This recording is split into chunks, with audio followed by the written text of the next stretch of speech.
Dalam rangka memperkuat percepatan transisi energi baru terbarukan oleh pemerintah melalui energi bersih terus dicanangkan.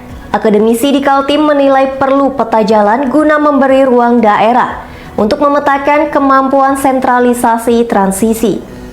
Pemerintah terhadap isu energi ini, terutama Peneliti Energi Sekolah Tinggi Teknologi Minyak dan Gas Bumi Balikpapan Andi Jumardi menilai bahwa pemerintah pusat wajib memberikan ruang kepada Kaltim sebagai salah satu wilayah di Indonesia dalam menghadapi percepatan EBT melalui energi listrik terbarukan, sehingga daerah tidak dianggap seolah dipaksa harus menjalani bauran energi sesuai peta arah pemerintah pusat. Sementara menurut pakar kebijakan publik Universitas Mula Warman Samarinda, untuk mengantisipasi ketidaksinambungan kebijakan, pemerintah dan stakeholder sebaiknya jangan hanya melihat untung rugi saja, khususnya dalam investasi EBT yang ditarget 5 hingga 20 tahun mendatang. Dalam rencana pembangunan jangka panjang nasional, harus ada target pencapaian yang serius.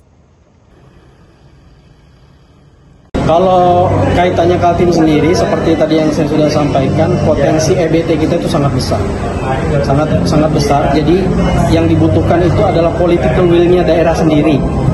Tapi meskipun demikian, kita tahu bahwa peta jalan transisi energi itu sentralisasi. Jadi yang membuat pusat, sementara daerah disuruh untuk mengikuti, tidak memberikan ruang kepada daerah itu untuk terlibat dalam eksekusi transisi energi itu. Nah, kalau misalnya ruang itu desentralisasi ada, itu semakin bagus buat Kaltim itu membuat peta jalan kapan phase out batu bara, kapan phase out fosil itu, sehingga bisa tergantikan EBT di satu waktu tertentu.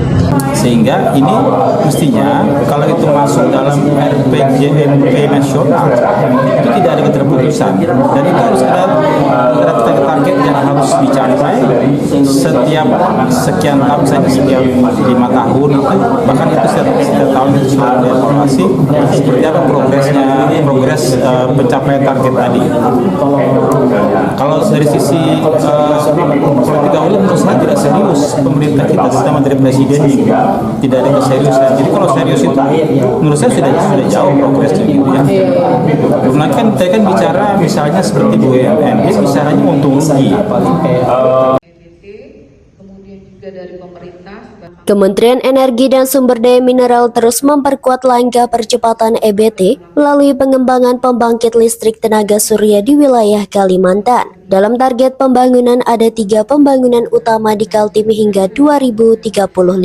Analis kebijakan ahli media Direktorat Jenderal Energi Baru Terbarukan dan Konservasi Energi Kementerian ESDM Ani Wiyanti menegaskan bahwa program transisi energi memerlukan koordinasi sektor dan dukungan kebijakan dari berbagai level pemerintahan. Kementerian ESDM turut mendorong daerah untuk menetapkan rencana pengembangan EBT sesuai dengan potensi dan kapasitas lokal.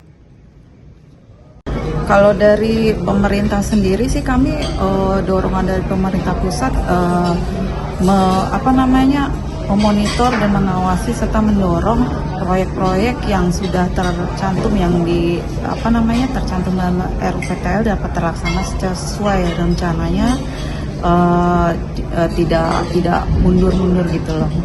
Jadi itu untuk implementasinya. Kemudian dari regulasinya juga kita mendukung, tadi sudah saya sampaikan regulasi-regulasi yang baru yang sudah dikeluarkan pemerintah, di mana itu tujuannya untuk mempercepat transisi energi di Indonesia, khususnya di Kalimantan Timur sendiri.